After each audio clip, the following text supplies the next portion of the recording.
ઘણી એવી આઈપીએલ ટીમો જેવી કે આરસીબી, આરઆર અને કેકેઆર માટે આ એક ખરાબ સમાચાર છે। જી હા મિત્રો, આજે ઓફિશિયલી જાહેર થઈ ગયું કે જો કોઈ પણ ઇંગ્લિશ ખેલાડી જે T20 વર્લ્ડ કપ ટીમમાં છે તે પાછા જશે તેમની નેશનલ ડ્યુટી માટે। આરસીબીએ એક વિડીયો જાહેર કરીને જણાવ્યું કે વિલ જેક્સ અને રીસ ટોપલીએ આરસીબી કેમ્પ છોડી દીધો છે।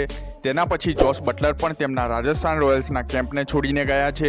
ત્યારબાદ ફિલ સોલ્ટ જે કેકેઆર માટે બહુ જ સારું એવું પ્રદર્શન કર્યું છે આ સિઝનમાં, તે પણ પ્લેઓફ્સ માટે ઉપલબ્ધ નહીં રહે અને વધુ ખેલાડીઓ જેવા કે મોઇન અલી, બેરસ્ટો, સેમ કરન આ લોકો પણ પાછા જઈ રહ્યા છે, કારણ કે 22 મે ઇંગ્લેન્ડ વર્સિસ પાકિસ્તાનની સિરીઝ ચાલુ થવા જઈ રહી છે।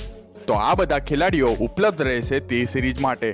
તો મિત્રો, શું લાગે છે કે આ વસ્તુના કારણે કોઈ ટીમને અસર પડી શકે છે? વિડીયોને લાઈક કરી મને કમેન્ટ્સમાં જરૂર જણાવશો।